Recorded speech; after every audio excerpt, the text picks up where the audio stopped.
Hello मेरे प्यारे दोस्तों, स्वागत है आज की एक नई वीडियो में। और आज की इस वीडियो में हम लोग उपसर्ग के बारे में पढ़ने वाले हैं। उपसर्ग क्या होता है?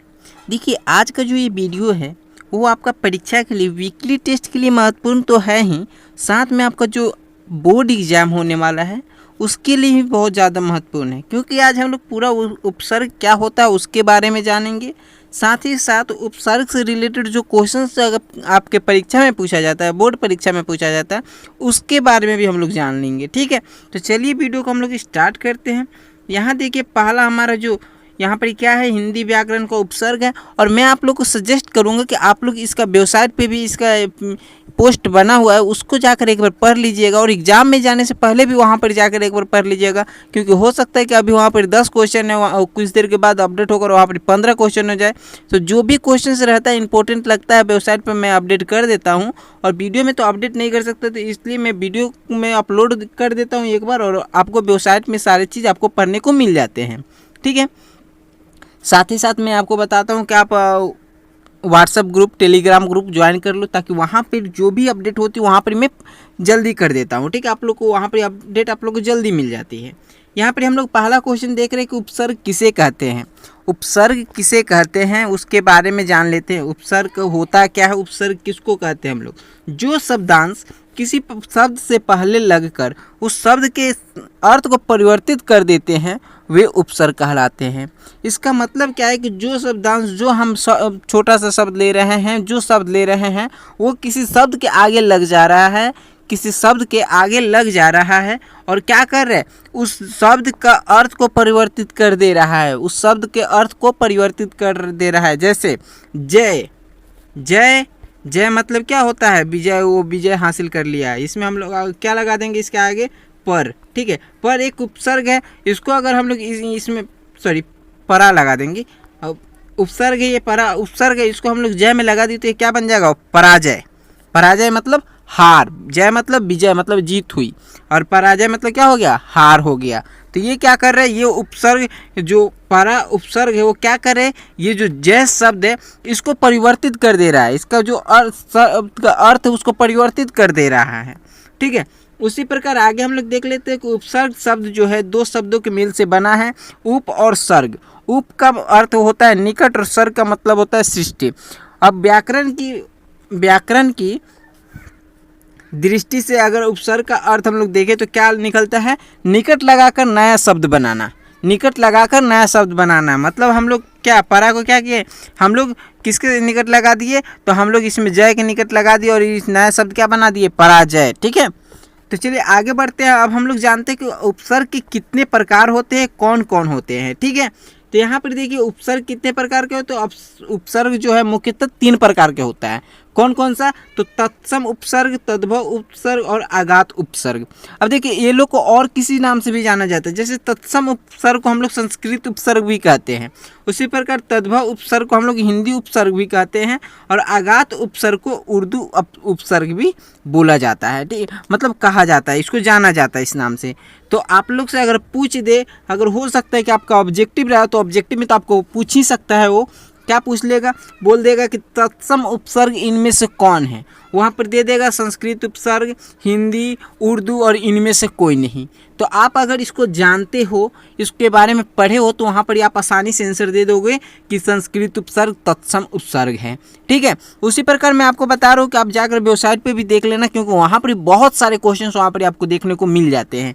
ठीक है, वेबसाइट का भी लिंक मैंने डिस्क्रिप्शन बॉक्स में दे दिया है, नहीं तो आप व्हाट्सएप या टेलीग्राम ग्रुप ज्वाइन कर लो। वहाँ पर अगर जो कुछ भी समझ में नहीं आ रही आपको, वो आप हमसे पूछ लो। ठीक है, चलिए आगे बढ़ते हैं। यहाँ देखते हैं कि तत्सम जो उपसर्ग है, उस संस्कृत जो उपसर्ग है, उसके बारे में हम लोग कुछ जान लेते हैं कि उपसर्ग कौन है, अर्थ क्या होता है, और उपसर्ग से बनने हुए नए शब्द कैसे हो जाते हैं। तो जैसे देखिए, यहाँ पर उपसर्ग क्या है? अभी नाम का एक उपसर्ग है। ठीक है, अभी उपसर्ग है, तो अब इसका मतलब क्या हो जाता है कि चारों ओर। अभी का मतलब चारों ओर या सामने। ठीक है, अब इससे बनने वाली जो उपसर्ग होती है वो क्या हो जाती है? अभिप्राय, अभियान, अभिज्ञान इत्यादि बहुत सारे ऐसे बन सकते हैं। अभिप्राय, अभियान, अभिज्ञान, और आगे आपका उपसर्ग मतलब इससे नया शब्द, इस उपसर्ग से नया शब्द बन सकते हैं। ठीक है, तो कभी कभी क्या बोला जाता है कि आपका जैसे अधिकार दे दिया जाएगा, उसमें पूछेगा कि किस उपसर्ग, कौन सा उपसर्ग इसमें है, ये किस उपसर्ग से ये बना हुआ है, ये आपको बताना होगा। तो जैसे अधि, अब अधि का मतलब क्या होता है, ऊंचा या श्रेष्ठ, तो इसका क्या हो जाए, अधिकार, अधिपति, अधिनायक इत्यादि। ठीक है, उसी प्रकार आगे बढ़ते हैं तो देखें अति। अति का मतलब क्या हो जाता है, अति का मतलब हम लोग कभी कभी बोलते हो अति का अंत हो रहा है। अति, अति का मतलब बहुत अधिक, बहुत अधिक। अब देखिए इसका क्या हो जाएगा, अति विस्तार, अति व्यापी, अति मानव इत्यादि। ठीक है, बहुत सारे बन सकते हैं ना। तो यहाँ पर मैं 3 सबका एग्जाम्पल लिया हूँ, आप चाहे तो और आप कर सकते हैं, या आपको वेबसाइट पे विजिट कीजिए, वहाँ पर और आपको देखने को मिल जाएगा। जैसे प्र जो उपसर्ग है, इससे क्या बनता है, प्र का मतलब क्या होता है, अधिक और आगे। ठीक है, अब इससे बनता है क्या, प्रकार, प्रवाह, प्रचार, प्रहार इत्यादि। ठीक है, आगे बढ़ते हैं परि।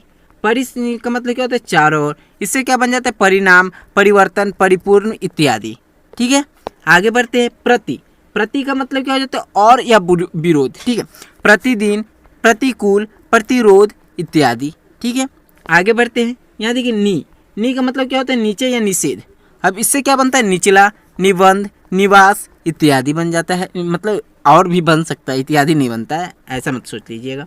अब जैसे उप का मतलब क्या हो जाता है, उप का मतलब होता है छोटा या निकट। अब इससे क्या बन जाता है, उपकार बन जाता है, उपकूल बन जाता है, उपनिवेश बन जाता है इत्यादि, या और कुछ भी बन सकता है। ठीक है, उपनिवेश अब आगे भी इससे भी बन सकता है।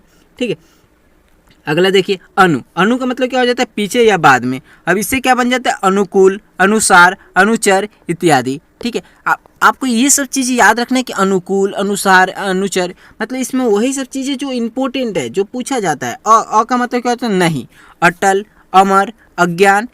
ठीक है, और भी ऐसा शब्द बन सकते हैं। ठीक है, आगे बढ़ते हैं, देखिए अप का मतलब क्या है, हीन और बुरा। अप मतलब हीन और बुरा, तो अपशब्द, अपमान, अपवाद इत्यादि। ठीक, आगे बढ़ते हैं। ये कभी कभी पूछ लेता है कि मान लीजिए आप जैसे पूछ लेता है अपमानजनक बात करने के लिए कौन सा उपसर्ग प्रयुक्त होगा, तो वहाँ पर ही आपको ऑप्शन में देखने को मिल जाएगा अप। ठीक है, आगे बढ़ते हैं। आ का मतलब क्या होता है, तक या पूर्ण। इससे क्या क्या बन जाता है, आगमन, अपसय, अव्यय और आगे भी बन सकते हैं। आगे बढ़ते हैं दूर का मतलब क्या होता है, बुरा। अब इससे क्या बन जाता है, दुर्घटना, दुर्बल, दुष्प्रभाव और भी आगे से बन सकता है। निस का मतलब क्या होता है, निषेध या रहित। इससे क्या बन जाता है, निश्चय, निश्चल, निश्चित और भी आगे बन सकता है। ठीक है, आगे बढ़ते हैं तो यहाँ देखिए 4 नंबर क्वेश्चन है।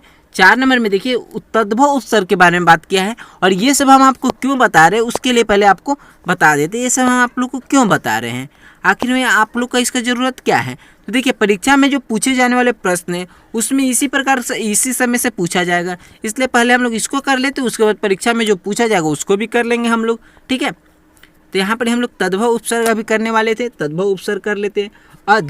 अध का मतलब क्या हो जाता है, आधा, तो अधमरा, अधजला, अधपका और भी आगे शब्द बन सकते हैं।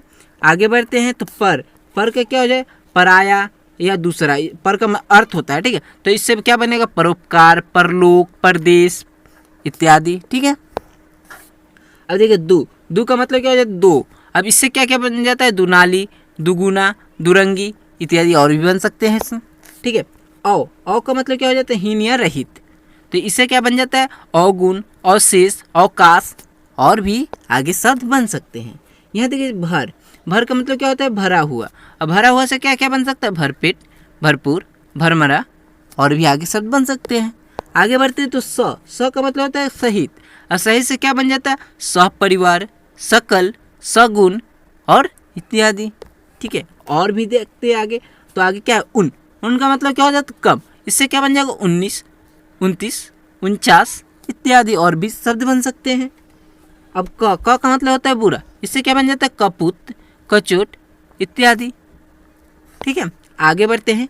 यहाँ देखिए अब आगात उपसर्ग मतलब उर्दू उपसर्ग के बारे में हम लोग जानेंगे कुछ। तो जैसे यहाँ पर खुश का अर्थ क्या हो जाता है, अच्छा। अब इससे बनने वाला नए शब्द क्या हो जाएंगे, खुशबू, खुशकिस्मत, खुशखबरी इत्यादि और भी शब्द बन सकते हैं। यहाँ देखिए अब उपसर्ग है कम का मतलब होता है थोड़ा से इससे क्या बन जाएगा, कमजोर, कम व्याख्यात, कमसिन इत्यादि। ठीक है, आगे बढ़ते हैं। ला का मतलब क्या हो जाता है? बिना। अब इससे क्या क्या बन सकता है? लाइलाज, लाजवाब, लापता इत्यादि। ठीक है, अब बद का मतलब क्या हो जाता है? बुरा हो जाता है। तो इससे क्या बन जाएगा? बदनसीब, बदसूरत, बदतमीज इत्यादि। ठीक है, आगे बढ़ते हैं। यहाँ देखिए सर का मतलब क्या हो जाता है? मुख्य।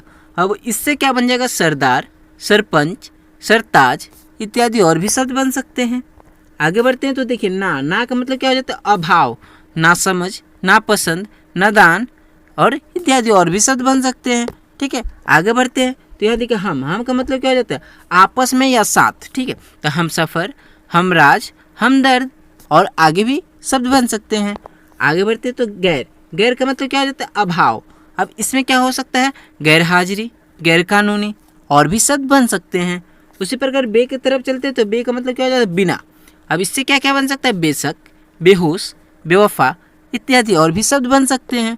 ठीक है, आगे बढ़ते हैं। बा का मतलब क्या हो जाता है? बा का मतलब हो जाता है के साथ। अब इससे क्या बनेगा? बावजूद, बाकायदा और इत्यादि और भी शब्द बन सकते हैं। ठीक है, आगे बढ़ते हैं तो यहाँ देखिए दर का मतलब क्या होता है? मैं। इससे क्या क्या बन जाएगा? दरअसल, दरकार इत्यादि ये और भी शब्द बन सकते हैं। तो अभी हम लोग क्या देखें? उपसर्ग क्या होता है, उपसर्ग का परिभाषा देख लिए और उसके साथ साथ हम लोग क्या देखें कि उपसर्ग से तद्भव उसका नया शब्द क्या होगा, उससे उपसर्ग में शब्द को उसका मतलब क्या होता है, जो उपसर्ग होता है उसका अर्थ क्या होता है, उससे नया शब्द किस प्रकार का बनेगा, वो सब हम लोग देखें। अभी हम लोग क्या देखेंगे? परीक्षा में पूछे जाने वाले प्रश्न सब देखेंगे। चलिए तो इसको हम लोग थोड़ा सा जूम कर लेते हैं। अब यहाँ पर क्वेश्चन है, पुरोहित में उपसर्ग है। पुरोहित में कौन सा उपसर्ग है आपको बताना है। ये पुरोहित में कौन सा उपसर्ग है? तो इसमें सही जवाब क्या हो जाएगा? देखिए पुरजुर, क्या लिखा हुआ है यहाँ पर? पुरोजुर हित, पुरोजुर हित। तो यहाँ पर पूरा जो है ऑप्शन डी इसका बिल्कुल सही जवाब हो जाएगा। ठीक है, आगे बढ़ते हैं। यहाँ देखिए क्या लिखा हुआ है, 2 नंबर क्वेश्चन है। अवगुण में उपसर्ग है। अवगुण में कौन सा उपसर्ग है? तो अजोर गुण, अजोर गुण मतलब ऑप्शन सी इसका आपका सही जवाब हो जाएगा। अवगुण में कौन सा उपसर्ग है? औ। ठीक है, उसी प्रकार हम लोग आगे बढ़ते हैं तो यहाँ देखिए 3 नंबर क्वेश्चन है। अपर लोक, अपर लोक में उपसर्ग है। अपर लोक में कौन सा उपसर्ग है? तो यहाँ देखिए अपर जोर लोक, अपर जोर लोक, अपर जो हो जाएगा ये उपसर्ग हो जाएगा। ऑप्शन सी इसका बिल्कुल सही जवाब हो जाएगा। आगे बढ़ते हैं तो यहाँ देखिए अनादर और पतन का दर्शाने वाला उपसर्ग है। अनादर और पतन का दर्शाने वाला उपसर्ग कौन सा है? तो ये चीज़ हम आपको बोले थे कि ऐसा क्वेश्चन पूछता है। तो यहाँ पे कौन सा हो जाएगा? औ जो क्या अवगुण या अनादर ये सब का दर्शाने वाला उपसर्ग है। ठीक है, तो अनादर और पतन का दर्शाने वाला उपसर्ग कौन जाएगा?